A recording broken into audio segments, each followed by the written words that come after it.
আসসালামু আলাইকুম। আপনারা সবাই কেমন আছেন? আলহামদুলিল্লাহ আমি ভালো আছি। আজ আমি রান্না করে দেখাবো কীভাবে ঝরঝরে পোলাও রান্না করতে হয়। তার জন্য আমি 2 কেজি চাউল ধুয়ে নিয়েছি। এখানে দারচিনি, এলাচ এবং কাঁচামরিচ সাথে দিয়ে দিয়েছি। চুলায় পাতিল বসিয়ে দিয়েছি এবং পরিমাণ মতো তেল দিয়ে দিচ্ছি। আমি যেগুলো চাউল নিয়েছি তার ডাবল পানি নিয়েছি। এখন আমি পেঁয়াজগুলো ভেজে নেব।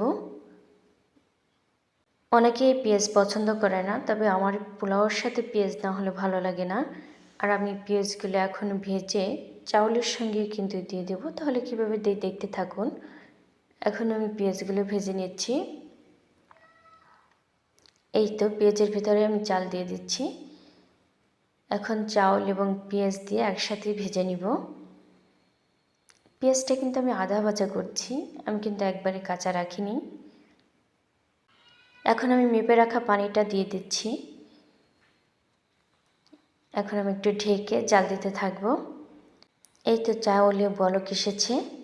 এখন আমি একটু ঢেকে একটু জাল দিতে থাকি।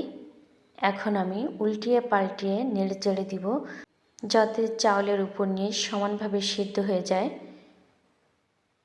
কারণ পোলাওর চাল যদি এক সাইডে কম নাড়া, সেই সাইডে চাউলগুলো চাউলই থাকে, ভাত হয় না এবং দাঁতে বাজে, খেতেও ভালো লাগে না। না ফুটলে কেমন হয় জাস্ট তেমনই। এখন আমি ভাতগুলো আবার একটু নেড়ে চেড়ে দিব। এখন এটাকে আমি দমে রাখবো। দেখেন আমার পোলাওটা কিন্তু হয়ে গেছে এবং কতটা ঝরঝর হয়েছে দেখেন, আমি নেড়ে চেড়ে দেখাচ্ছি। এই দেখেন, একটা ভাত একটার সাথে কিন্তু লাগেনি এবং খুবই সুন্দর হয়েছে এবং খেতেও কিন্তু অসাধারণ। আপনাদের কার কাছে কেমন লেগেছে অবশ্যই কমেন্ট করে জানাবেন। আল্লাহ হাফেজ।